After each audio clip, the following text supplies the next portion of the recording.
इकडून इकडून इकडून इकडून इकडून इकडून इकडं बघा.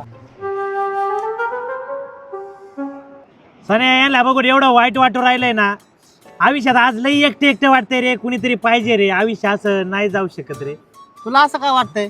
अरे मी आहे ना. अरे बाबा तुझं काय करू मी? काय करायचंय तुझं? अरे अरे मुलगी पाहिजे रे आयुष्यात कुणीतरी राव. कवरचं बरं आयुष्य काढू मी. याला काय माझ्या करू राहिलेत म्हणून त्यांनी यांच्या बायका आणल्यात माहितीये का. यांना बघून असं वाटतंय आयुष्यात आहे ना गर्लफ्रेंड नाही तर बायको पाहिजे रे. लय वाईट वाटतंय मला आज. ऋषा तुला खरंच वाईट वाटतंय? हा ना लय वाईट वाटतंय. लय वाईट वाटतंय. आईला मी तुझ्यासाठी ना एखादी पप्पी देऊ शकतो पण कुणाला सांगू नको. काय काय काय करू काय रे तुझा मी. बाबू.